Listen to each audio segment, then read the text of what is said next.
son las 18:20. Tienes 20 mil. Buenas tardes, doctor y compañeros. En esta oportunidad les voy a explicar sobre la farmacología de farmacología. Antes de abordar los fármacos como tal, debemos entender algunos aspectos relacionados tanto a la estructura y la función de la piel y a los excipientes o al vehículo por el cual va a estar disperso física. Tenemos a la piel y esta viene a ser uno de los órganos más complejos y dinámicos, ya que esta va a actuar como una barrera de protección entre el medio externo y nuestro medio interno. De igual manera, esta va a servir como una vía selectiva,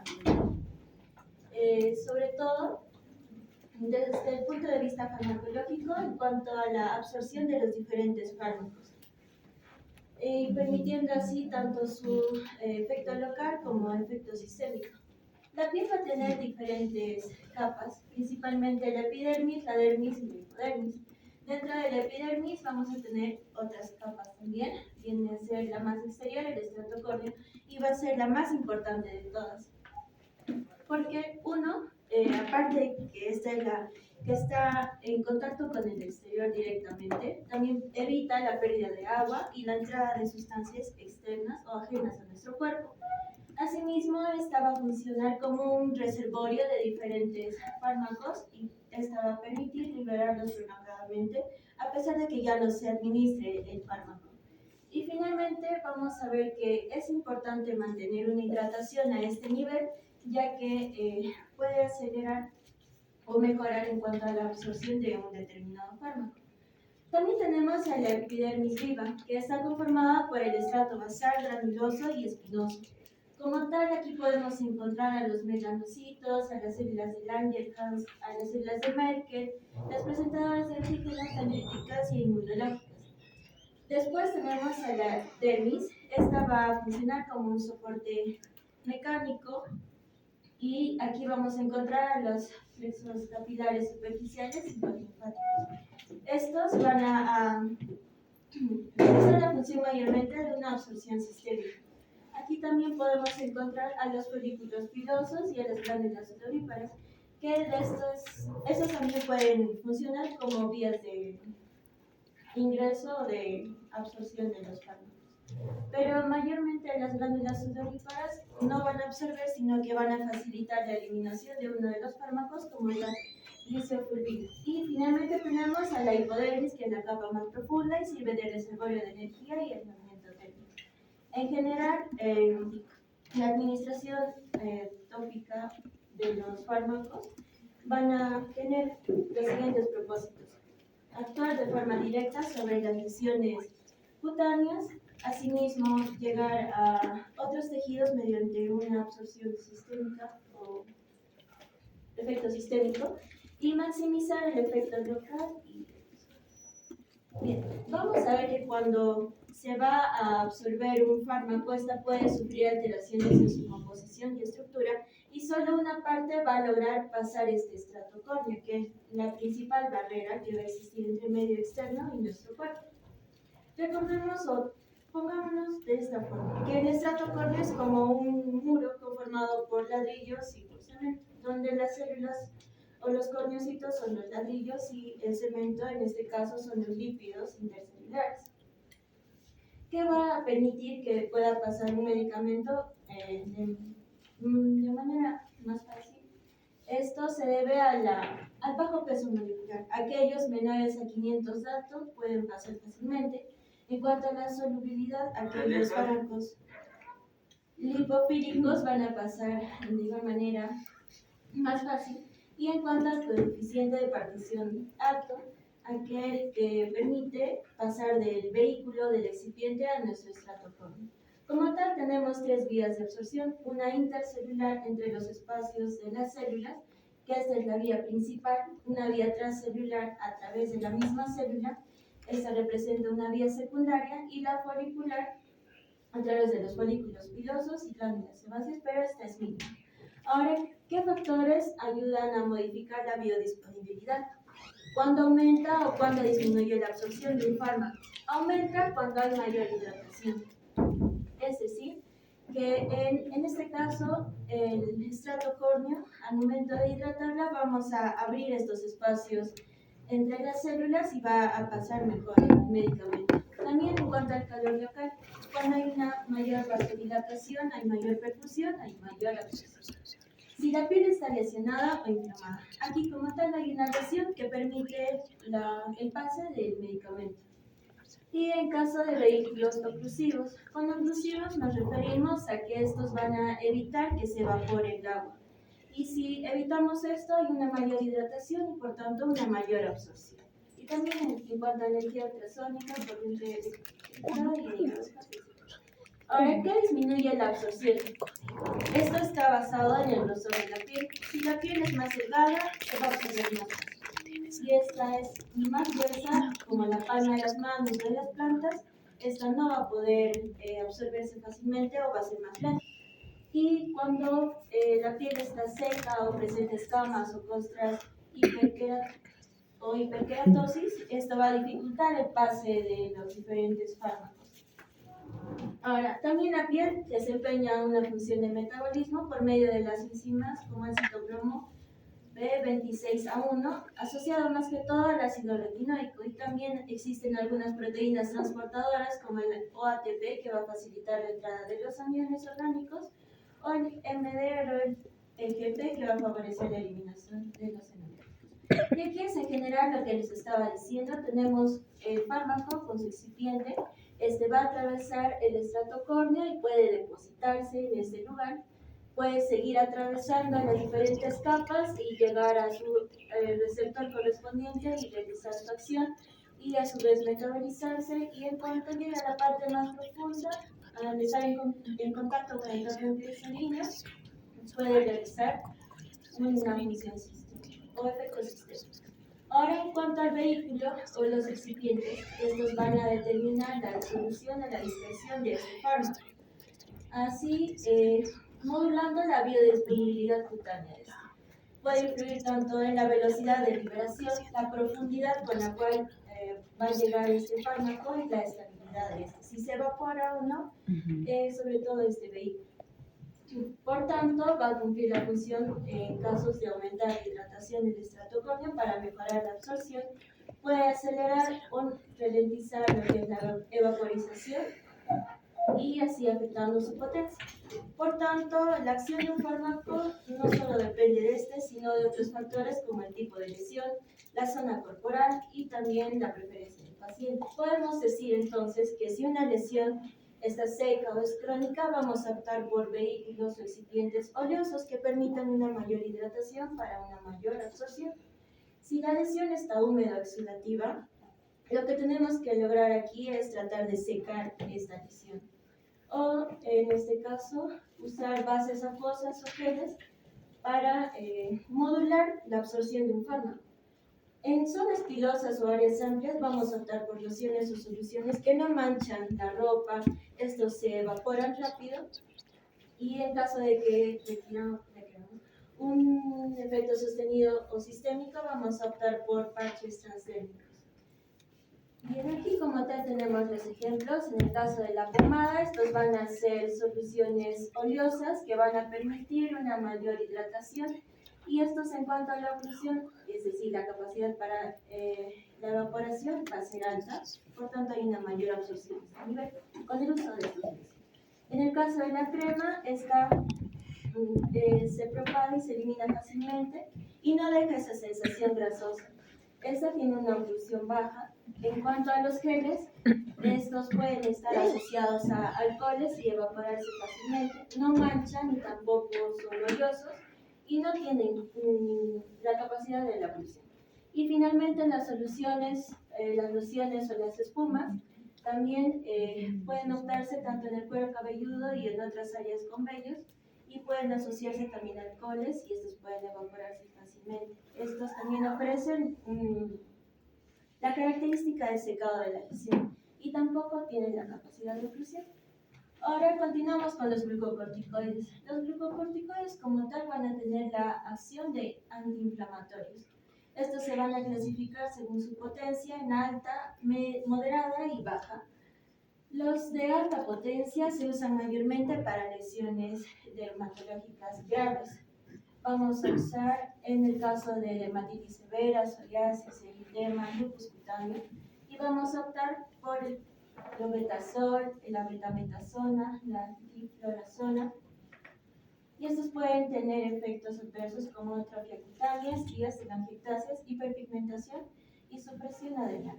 En el caso de los de moderada potencia, se usa más que todo en aquellas lesiones, enfermedades crónicas como eczemas y dermatitis. Aquí se mencionan las dermatitis atópicas, las dermatitis por contacto, las inflamatorias, y se puede usar la triamcinolona, la fluticasona, la mometasona. Y los efectos adversos pueden ser también atrofia cutánea leve, retraso en la cicatrización, incluso la cisis. Y las de baja potencia optamos en casos de lesiones de la piel leves, como en el caso de la dermatitis leve, reacciones alérgicas leves o eczemas en los niños, donde la piel es más delgada y la absorción es mucho más fácil. Y podemos optar por hidrocortisona, desunido o fluticasona. En cuanto a sus efectos adversos, pueden ser la irritación local y por lo general son pocos los efectos. Ahora, en cuanto a su clasificación por la potencia, según el libro, Goodman nos menciona que existen 7 tipos, siendo uno el más potente. Aquí encontramos a la betametasona, clobetasona, y la menos potente como la hidrocortisona. A su vez, aquí vamos a ver que se repiten mucho los diferentes fármacos, pero en cuanto a su presentación, esta es diferente. Algunas están en forma de pomada, otras de crema, y esto varía en cuanto a su capacidad de oclusión. Cuando esta es más oclusiva, tiene un efecto más potente. Y es lo mismo lo que se menciona aquí. Ahora, el mecanismo de acción en general de los glucocorticoides se trata de bloquear la producción tanto de prostaglandinas como de leucotrienos al inhibir la fosfolipasa 2. Y esta a su vez va a disminuir la liberación de los ácidos grasos y también la formación de glucosinógenos. Por otro lado, va a disminuir la producción de las interleucinas tanto 1, 2 y del factor de necrosis tumoral alfa, que va a facilitar la inflamación y la migración de los leucocitos. Por otro lado, va a prevenir la liberación de enzimas que generen mayor daño celular, y finalmente va a promover la vasoconstricción. Esto, al reducir el flujo, va a disminuir la llegada de las células inflamatorias. Ahora, en cuanto a sus indicaciones, vamos a tener que, en el caso de la dermatitis atópica, donde tenemos que controlar la inflamación y el prurito, vamos a optar por los de alta potencia o moderada potencia, como el clobetasol, la betametasona, la fluticasona. En el eczema de contacto, aquí tratamos de disminuir la inflamación, el enrojecimiento o los alérgenos irritantes, y podemos optar por los de potencia leve, como la hidrocortisona. En el caso de la psoriasis, donde hay una mayor proliferación y hay una mayor capacidad de inflamación, los de alta potencia, como el clobetasol, la betametasona o la fluocitonida. En el lupus, de igual manera, la betametasona, la fluocitonida. En la dermatitis seborreica, por los de moderada o alta, como el ketoconazol o la fluocinolona. En el vitiligo, el clobetasol, la betametasona. En el líquido plano, la triamcinolona. Y finalmente, en las reacciones alérgicas de la piel, aquellos de baja potencia como la hidrocortisona. Y aquí es lo mismo, solo que en cuanto a relacionado al medicamento y las diferentes lesiones alérgicas. Ahora, en cuanto a sus reacciones adversas, vamos a ver que esta va a generar atrofia cutánea, ya que esta puede disminuir la elasticidad de la piel y también la producción de colágeno. Esto sobre todo se va a dar en áreas más delgadas de la piel. También puede producir telangiectasias cuando está expuesta a un exceso de corticoides. Puede producir la vasodilatación y generar las telangiectasias, sobre todo a nivel de la piel facial. También las dermatitis periorales, cuando hay un exceso de los glucocorticoides, la hipertricosis, sobre todo en áreas donde se ha usado estos glucocorticoides, y el acné esteroideo, también asociados al área de aplicación. En cuanto a las reacciones adversas sistémicas, podemos encontrar una supresión de la función adrenal cuando nos excedemos en cuanto a las dosis o a la cantidad o el tiempo de uso de estos medicamentos, generando así una insuficiencia adrenal en casos graves. Y también el síndrome de Cushing cuando no hay un adecuado control y este se va a caracterizar por la ganancia de peso, sobre todo a nivel centrípeto, la debilidad muscular y atrofia de miembros superiores e inferiores, la fascia cushingnoide, las estrías violáceas, la alopecia. Y también en áreas cercanas a los ojos pueden generar cataratas y glaucoma. Continuando con los retinoides, estos van a ser tanto compuestos naturales como sintéticos que van a actuar de manera similar a la vitamina A o retinol. Y estos van a asociarse a dos diferentes receptores, los RAR y los RX. Los RAR, o los receptores de ácido retinoico, tienen diferentes isomorfos, alfa, beta y gamma, y sobre todo se encargan de la diferenciación y proliferación celular. En cambio, los receptores X de retinoides van a inducir la apoptosis. Ambos, al formar un complejo entre el receptor y el retinoide, van a asociarse al ADN y van a modular así tanto la diferenciación y proliferación celular. Vamos a tener 4 generaciones, en este caso, la primera generación asociada a los naturales. Estos no tienen una afinidad propia para cualquiera de los receptores y tienen más efectos adversos, tales como el retinol, la tretinoína, la isotretinoína, etc. Los de segunda generación o los intermedios tienen una mayor estabilidad y se usa sobre todo en la psoriasis. Los de tercera generación o los sintéticos o selectivos tienen mayor especificidad a uno de los receptores, ya sea el RAR o el RXR, y tienen menores efectos secundarios como la dazoterona, el adapaleno o el dexatorona. Y los de cuarta generación tienen mayor selectividad hacia el RAR. Y tales como la triparotena. En cuanto a sus acciones terapéuticas, se divide en cuanto a sus dos receptores. En el caso de la diferenciación y proliferación celular asociados al RAR, se utiliza más en el caso del acné, que hay una mayor proliferación celular, sobre todo a nivel del folículo. En la psoriasis, donde también hay una mayor proliferación celular, y en el fotoenvejecimiento para restaurar las células. Podemos optar por la tretinoína, adapaleno, dazoreteno. En el caso del RXR, donde debemos lograr una mayor muerte celular, como en el caso del linfoma cutáneo de células T, aquí optamos por el dexatoreno y en el sarcoma de Kaposi por el aletreno. En cuanto a sus efectos adversos, los agudos van a asociarse mayormente a que estos pueden realizar el aumento de la presión intracraneal, produciendo cefalea, náuseas, irritabilidad, visión borrosa. En cuanto a los efectos secundarios, vamos a ver que pueden producir la sequedad de la piel, ya que van a inhibir a las glándulas sebáceas, también queiritis, conjuntivitis, epistaxis.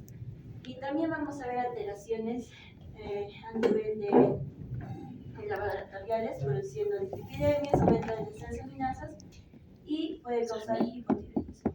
Y asociarse tanto a los músculos o a los huesos, produciendo dolor musculoesquelético, tumor cerebral y cambios de la.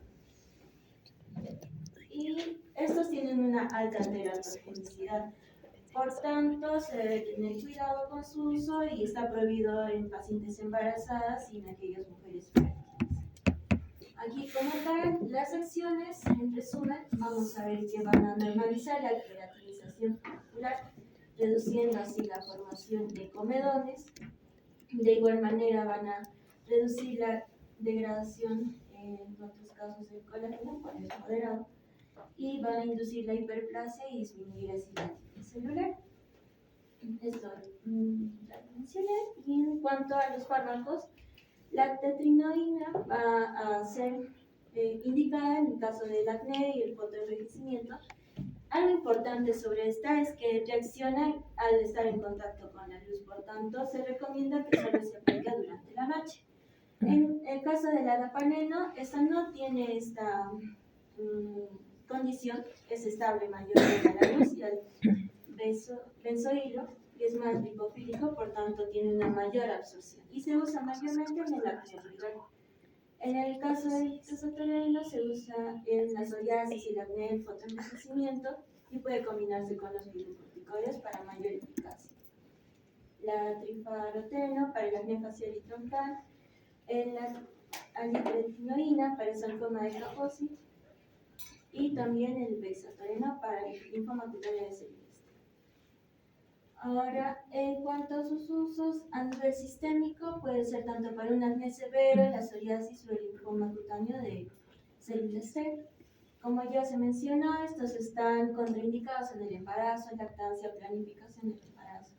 Y debido a que estos producen dislipidemias, aumento de las transaminasas y también pueden generar hipotiroidismo, está contraindicado en esos pacientes. Ahora vamos a ver, estos son los mismos efectos adversos que ya mencioné. Y en cuanto a sus ejemplos en los fármacos, la isotretinoína va a usarse más que todo en el acné severo, la acetretina en la psoriasis y la queratificación anormal, y el bexatoreno en linfoma cutáneo de células T. Y algo que tenemos que tener en cuenta es que el bexatoreno debe evaluarse siempre la función tiroidea en caso de hipotiroidismo. Continuamos con los antimicóticos y estos tienen el objetivo tanto de eliminar o disminuir la producción de los hongos. Estos generalmente van a actuar en diferentes partes de la estructura de los hongos, generalmente asociados al ergosterol, o ya sea en la producción de la pared o de la membrana celular.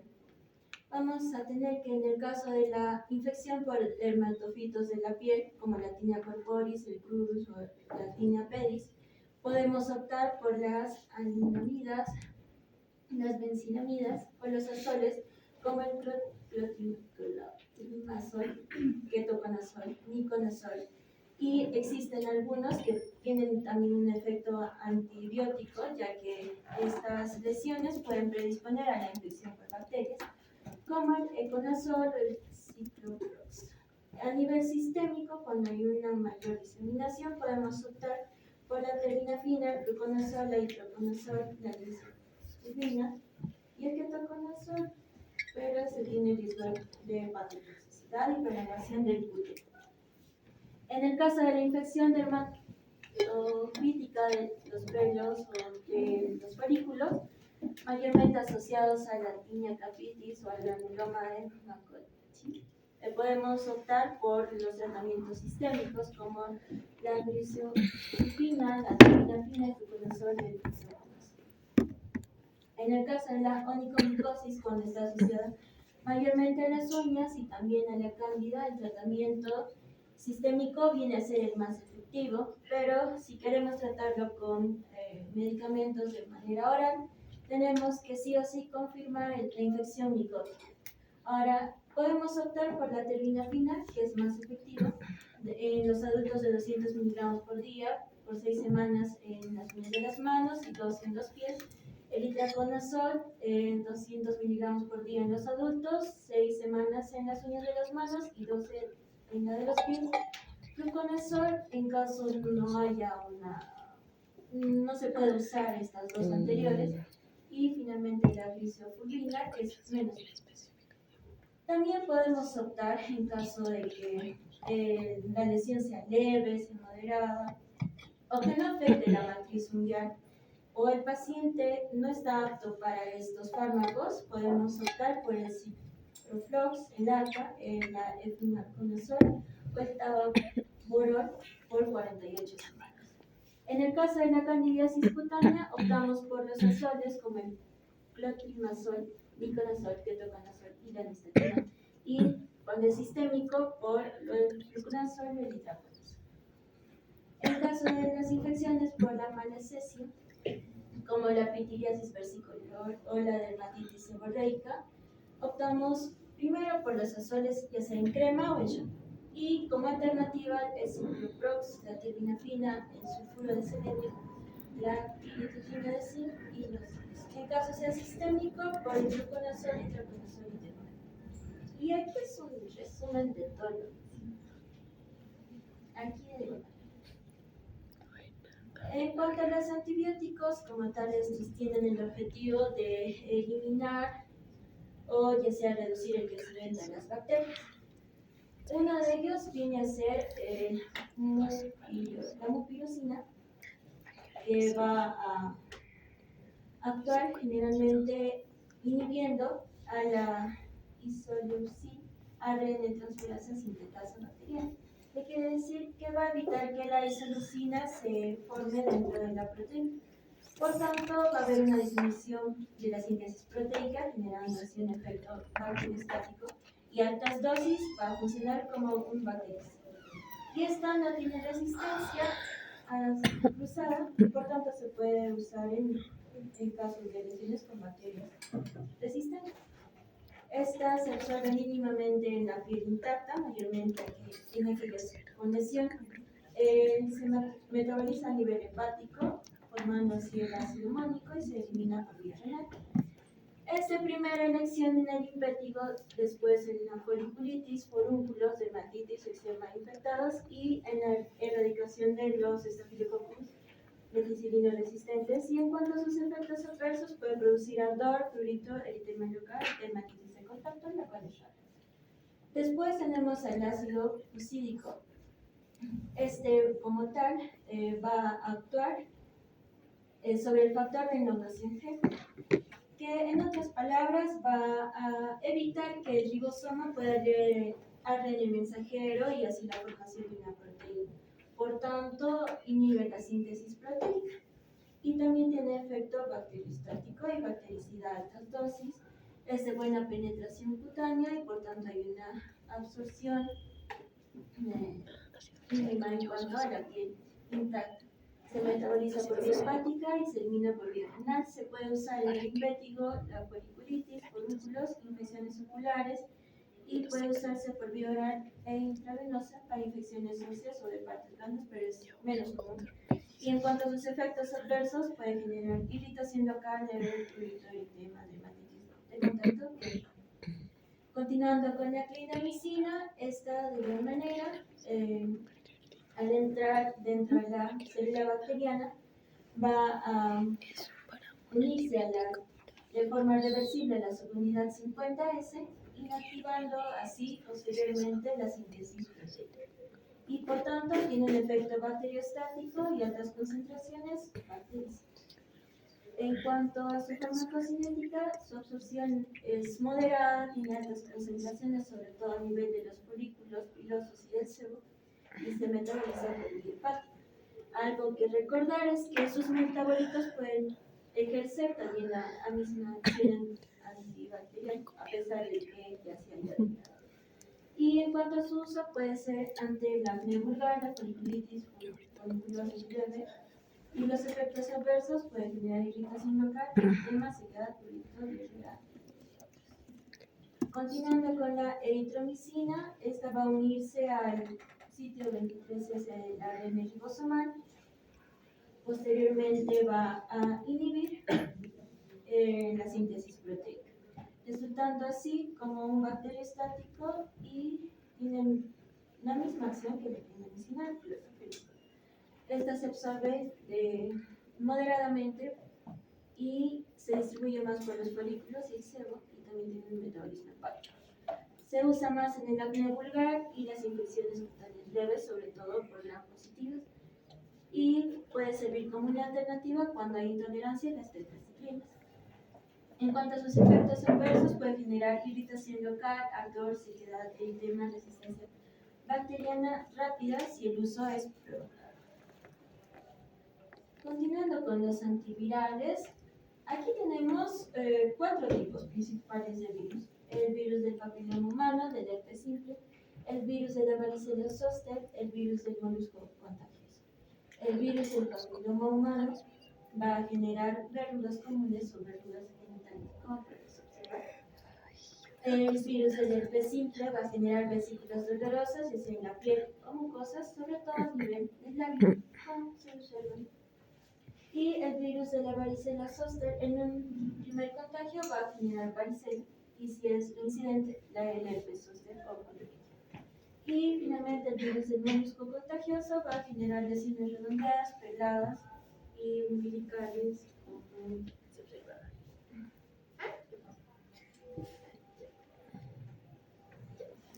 Los principales antivirales van a ser el aciclovir, el valaciclovir o el famiciclovir. Estos se utilizan sobre todo para tratar el herpes simple o el virus de la varicela zoster, inhibiendo así la replicación viral. Tienen mayor eficacia por vía oral o por vía endovenosa, ya que a nivel de la piel, como funcionan como barrera, va a limitar el pase de estos medicamentos. En el caso de la ciclovir, esta se usa en el herpes labial con una tableta de 50 miligramos vía oral y se pone en la encía superior. Ahora, si estos son resistentes al virus del herpes simple, puede optarse por el cidofovir o el foscarnet, que tienen mayor potencia, mayor toxicidad y solo para ser resistentes. En el caso del cidofovir, puede usarse en forma de crema o de gel al 1% para verrugas en los genitales por el virus del papiloma. Ahora también tenemos otros tratamientos no antivirales para el tratamiento de los virus genitales. Uno de ellos viene a ser mediante la destrucción de esas zonas de lesión, que es la corticoterapia, pedoquina o tilos o el ácido ciclohexácido. Inmunomoduladoras como el imiprimo, el cinecatinas y las de terapia intralesional, las cuales se administran en el interior de la lesión, sobre todo para inyección de respuesta inmune local o sistémica contra el VPH y así eliminar la lesión. En cuanto a los fármacos para el acné y la rosácea, vamos a tener el benzoil de peroxidina. Esta como tal va a ser un agente oxidante que va a liberar sus radicales libres y estas al entrar en contacto con la piel van a permitir la degradación de las proteínas de las bacterias, destruyéndolas así finalmente, asociadas mayormente a la bacteria conocida como el Cutibacterium acnes, y también tiene un efecto queratolítico en el cual va a facilitar la eliminación de los comedones, evitando que haya una mayor proliferación a nivel de los folículos pilosos y también la reducción de la obstrucción por la misma proliferación. Por tanto, tiene un efecto bactericida, queratolítico, antiinflamatorio y disminuye así. Este puede tener una absorción mínima a nivel de la piel, también se puede transformar en ácido benzoico. Se usa mayormente para el acné vulgar, leve o moderado y se puede combinar con otros antibióticos tópicos. Puede generar algunos efectos adversos como el eritema, la descamación, ardor o resequedad, y se puede combinar con otros fármacos como la clindamicina, la eritromicina para una mejor acción, o el anapareno o la tretinoína para un efecto complementario. Después tenemos a los antibióticos tópicos como la clindamicina, eritromicina y metronidazol, más asociado al uso en cuanto al acné o la rosácea. Al acné, la clindamicina y la eritromicina. Su mecanismo ya lo mencioné, y estos mayormente van a tener una baja absorción. Se usa en casos de acné inflamatorio leve o moderado y puede generar tanto irritación, resequedad, prurito o dermatitis de contacto. Puede unirse junto al peróxido de benzoilo para prevenir la resistencia o a un retinoide para mayor eficacia.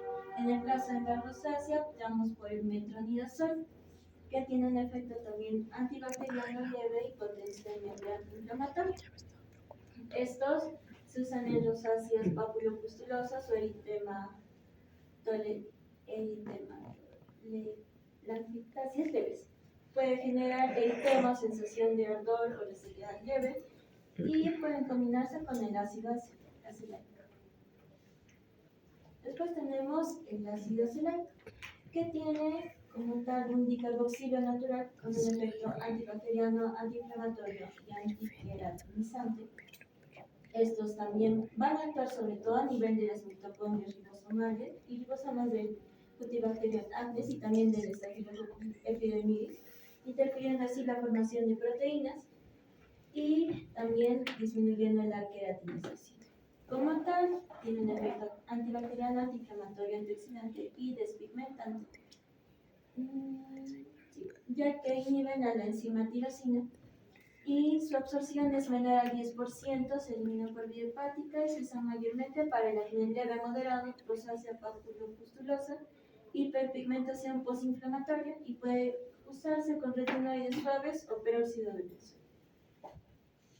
En cuanto a los retinoides tópicos, aquí, como la retinoína, el adapaleno, el toseroteno, estos como tal van a unirse a sus diferentes receptores, el RAR o el RXR, y van a funcionar como comedolíticos, normalizando así la queratinización, la reducción de la inflamación, ya que estos intervienen tanto en la proliferación y diferenciación celular. Estos pueden tener una absorción cutánea baja, se metabolizan en el nivel del hígado. En el caso del adapaleno, recordando otra vez, son más estables ante la luz y pueden usarse ante el acné comedogénico, manteniendo así el crecimiento. O en el caso del fotoenvejecimiento. Y pueden combinarse con el peróxido de benzoilo para mayor sinergia antibióticos tópicos. En cuanto a los inmunomoduladores asociados a la calcinorina, vamos a tener al calcioribus. Estos tienen una clase farmacológica, mayormente son inmunosupresores macrolidopofílicos. Por tanto, van a actuar al unirse a la inmunofilina citoplasmática, el FKB12. Este como tal va a formar un complejo que va a inhibir la actividad de la calcinurina. En general, esta calcinurina va a favorecer la activación de los linfocitos TCD4 mediante la liberación de esta, pero este tacrolimus lo que hace es inhibir la síntesis del interleucina 2, la interleucina 4, la interleucina 5, el factor de necrosis tumoral alfa y el interferón gamma. Por tanto, su efecto es de inmunosupresión, sobre todo en los linfocitos T, y no afecta a la proliferación de los queratinocitos. Esta tiene una acción local en días o semanas y es sistémico, es dependiente de los niveles plasmáticos. En cuanto a su efecto, disminuye tanto la inflamación, el eritema y el prurito, y estos pueden metabolizarse a nivel hepático. Tienen los efectos adversos son ardor, prurito, eritema transitorio al aplicarse y no causa atrofia ni telangiectasia. En cuanto a sus usos, puede servir para la dermatitis atópica moderada, severa, psoriasis facial, intertriginosa, vitiligo, líquen plano, lupus cutáneo, etc. Continuando con el necrolimus, que básicamente tiene el mecanismo de acción, también se encarga de suprimir la inflamación asociada a los linfocitos T, y esta actúa en días o pocas semanas tras el uso continuo. Esta disminuye el prurito, el eritema, la inflamación, el eczema, pueden tener un metabolismo hepático y tienen alta afinidad tisular, concentrándose mayormente en la piel. Y en cuanto a sus usos, es de tratamiento tópico en dermatitis atópica leve, moderada, y sobre todo a nivel de la cara, el cuello y los pies.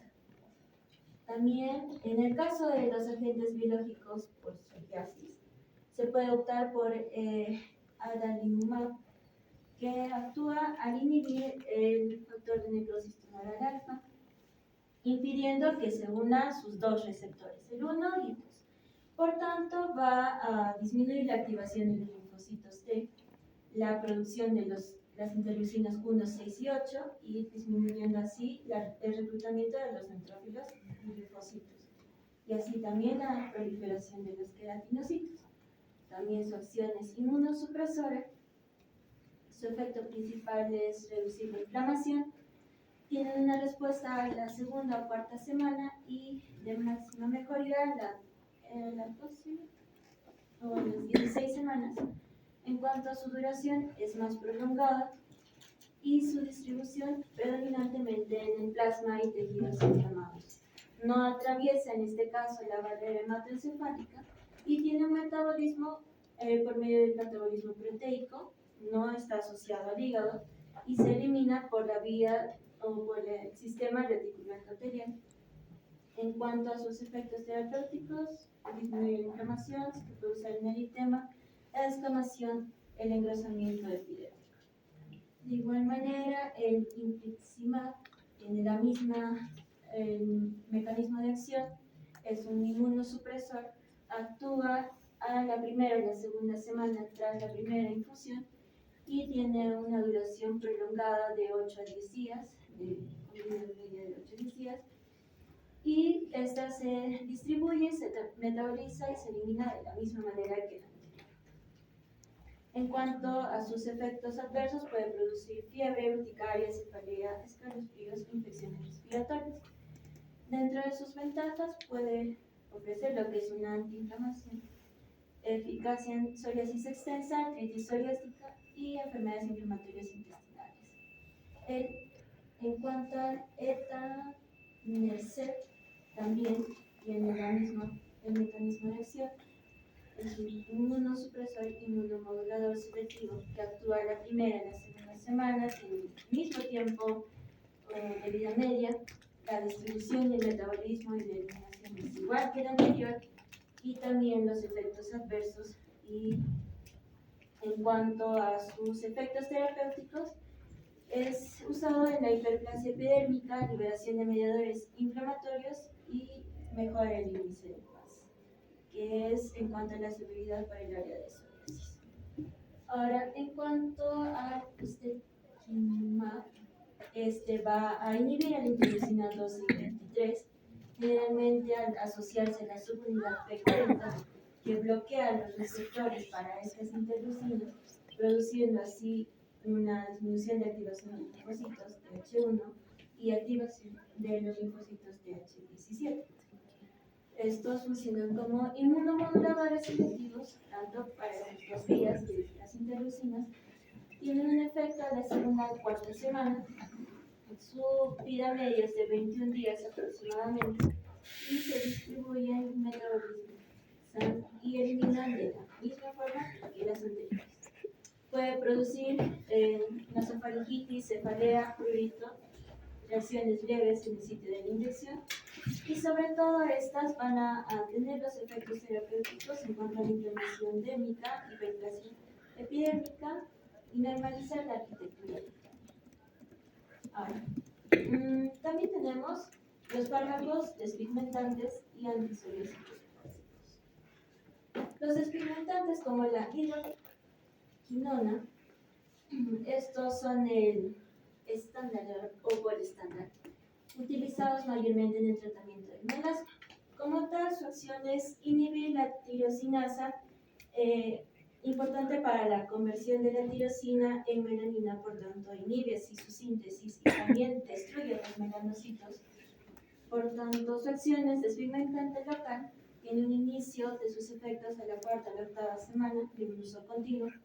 Su duración del efecto puede persistir mientras se mantenga este tratamiento. Y en cuanto a su distribución, actúa localmente en la epidermis y la absorción sistémica es mínima. Se metaboliza por vía hepática, elimina por vía renal y en cuanto a sus efectos terapéuticos va a disminuir las manchas hiperpigmentadas de forma uniforme. Y en cuanto a sus efectos adversos puede producir eritema, prurito, hematitis de contacto, irritación.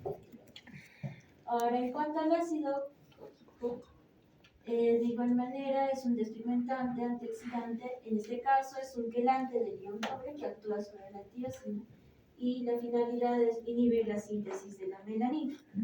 Tiene un inicio de sus efectos a la sexta a la 10ª semana. Esta es reversible tras la suspensión de este medicamento, es de acción local y de mínima absorción sistémica. En cuanto a su metabolismo y eliminación no están bien descritos y sirven para el aclaramiento de hiperpigmentaciones leves o moderadas, pueden producir irritación, eritema o dermatitis alérgica. En el caso del monobenziléter de hidroquinona, Este tiene una acción irreversible a comparación de las anteriores, destruyendo los melanocitos, bloqueando la formación de melanina y así generando una despigmentación permanente. Por tanto, su acción es como citotóxico selectivo asociado a los melanocitos. En cuanto al inicio de sus efectos, es al primero al cuarto mes, la duración otra vez es permanente, la distribución es local, el metabolismo es hepático, la eliminación es renal y su principal acción es de despigmentación uniforme en pacientes sobre todo con vitiligo extenso. También puede producir irritación local y dermatitis o fotosensible. Ahora, asociada a los fármacos antipsoriásicos como el metronidazol. Este va a ser un antimetabolito análogo al ácido fólico y va a actuar como un inmunosupresor antiproliferativo de glutamina. Su acción es inhibir al dihidrofolato reductasa, que como tal va a bloquear la síntesis de purinas y imidilato y así inhibiendo la proliferación de los queratinocitos y los linfocitos T. En cuanto a sus efectos, esta es a la cuarta a la sexta semana.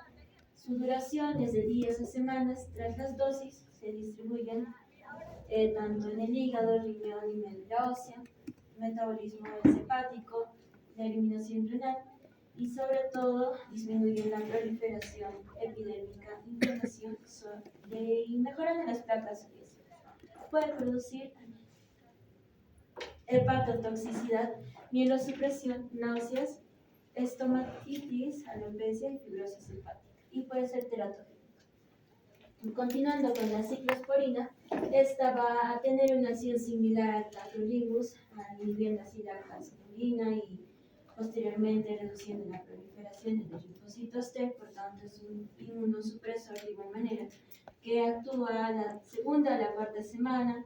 Su duración es de días a semanas y se distribuye ampliamente y tiene afinidad sobre todo por los tejidos grasos. En cuanto a su metabolismo es hepático y su eliminación es por vía biliar. En cuanto a sus efectos terapéuticos, mayormente es la reducción de la inflamación y del grosor de estas placas subesas. Puede producir nefrotoxicidad, hipertensión, hipertricosis, hiperplasia gingival, dolor, riesgos de infecciones, incluso gastroparesis. Ahora tenemos al apremidas, que va a ser aquel que va a inhibir selectivamente a la fosfodiesterasa 4. Aquí podemos ver. Y al inhibir esta fosfodiesterasa 4, va a generar el aumento de los niveles del AMP cíclico y como tal este va a generar la modulación de la liberación de citocinas proinflamatorias y el aumento de citocinas antiinflamatorias como la interleucina 10. Por tanto, es tan antiinflamatorio e inmunomoduladora que actúa en la segunda o la cuarta semana y tiene un efecto sostenido mientras se mantenga este tratamiento. Tiene una buena disponibilidad del 70%. Su metabolismo es hepático, se elimina por vía renal y fecal. En cuanto a sus usos, es inflamatorio, disminuye el grosor de las lesiones y mejora las placas psoriásicas y la artritis psoriásica. Puede producir náuseas, diarrea, cefalea, pérdida de peso. Y finalmente tenemos las reacciones adversas cutáneas asociadas a los fármacos. Debemos recordar que estas reacciones cutáneas van a ser una manifestación indeseable que van a ocurrir en la piel posterior a la administración de un determinado fármaco que puede actuar tanto en la piel, mucosas o anexos. Y estos son asociados mayormente en un 30% de las reacciones adversas y tienen espectros tanto leves, autolimitados, incluso pueden realizar reacciones graves o incluso potencialmente mortales. En cuanto a su mecanismo, pueden ser no inmunológicos asociados a la dosis del medicamento y a los efectos farmacológicos, y los inmunológicos asociados a las respuestas de hipersensibilidad según sus diferentes tipos. Uno de ellos viene a ser las exantemáticas, como el exantema maculopapular o el exantema fijo pigmentado. El exantema maculopapular es la más común, donde va a generar erupciones eritematosas, como podemos observar aquí, con máculas y pápulas que comienzan sobre todo a nivel del tronco y estas se van a extender y no hay una afectación grave de las mucosas.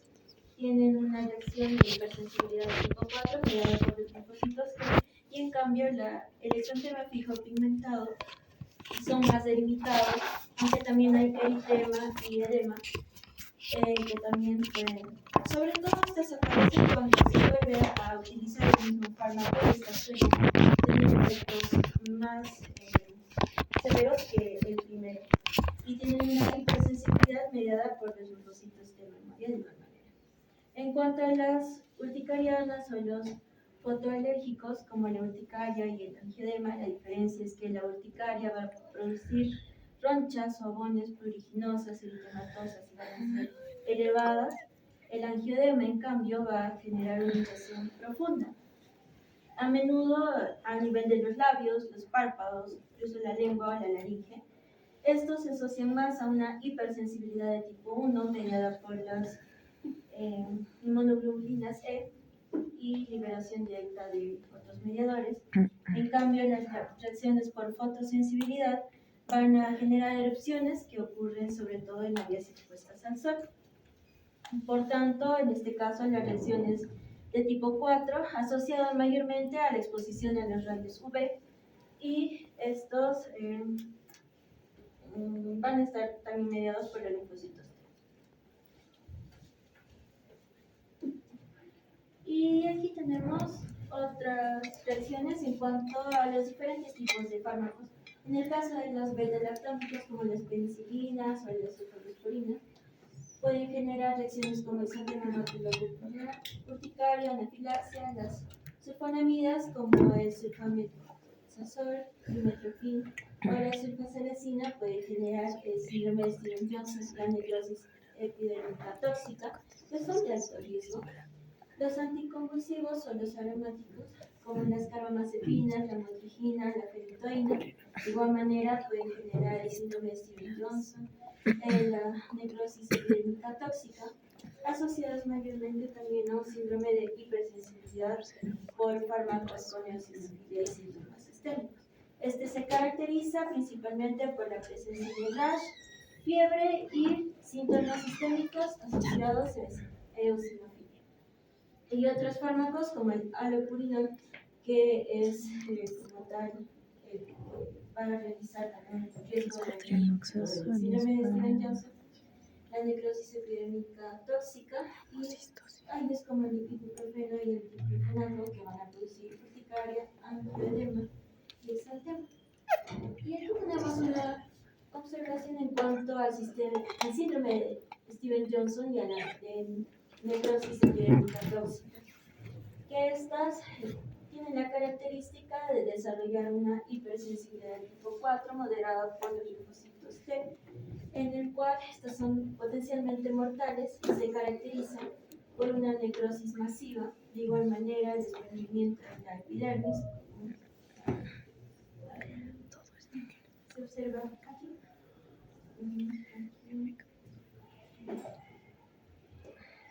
Bien, y también erosiones graves tanto en la mucosa oral, ocular o genital.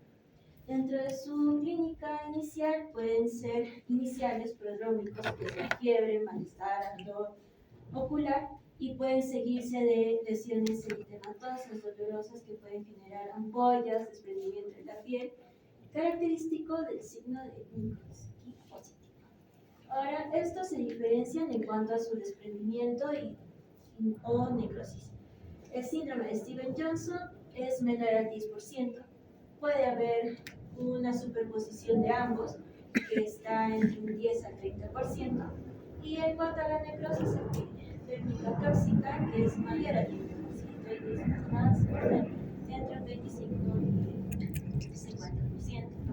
Podemos determinar su gravedad y mortalidad según la escala de SCORT, que se mide a las 24 48 horas después del ingreso, evalúa la edad mayor a 40 años neoplasias malignas, frecuencia cardíaca mayor a 120 latidos por minuto, una urea mayor a 28 miligramos por decilitro, glucosa mayor a 252 miligramos por decilitro y bicarbonato menor a 20.000 equivalentes por litro. Y en cuanto a la superficie corporal comprometida, si es mayor al 10%, ya se asoció en esta parte. En el caso, los que tienen un mayor puntaje, sobre todo los que tienen un puntaje a partir del 4, ya sea mayor o igual a 5, vamos a ver que tienen una alta mortalidad superior al 50%. Los que tienen un puntaje de 4 ya tienen una mortalidad del 58%, y los que son mayores de 5 de un porcentaje del 90%. En cuanto a su manejo, este está asociado principalmente al soporte. En este caso, retirar inmediatamente el medicamento que haya generado esta respuesta y posteriormente derivarlo a la unidad de cuidados intensivos, también, o ya sea a la unidad de quemados, y controlar lo que es los fluidos, electrolitos y la temperatura. Se debe evaluar también mucosas y los ojos en caso de prevención de secuelas visuales. En cuanto al uso farmacológico, puede usarse la inmunoglobulina intravenosa, la cual actúa a nivel de los linfocitos T y anticuerpos que median la necrosis, y estas se administran en altas dosis. Se puede usar también la ciclosporina A como un agente inmunosupresor asociado mayormente a frenar la citotoxicidad de los linfocitos T y también a la prevención de la necrosis. Y los corticosteroides sistémicos, como que es el prednisona, como uso preventivo, pero únicamente de manera precoz, ya que estos, si se usa tarde, aumentan el riesgo de infección. Y como tal, se debe prevenir las infecciones, ya que estas heridas pueden ser fácilmente infectadas. Por eso el uso es cuidadoso y selectivo de los antibióticos, para evitar tanto la sepsis y infecciones confirmadas. Y eso es todo.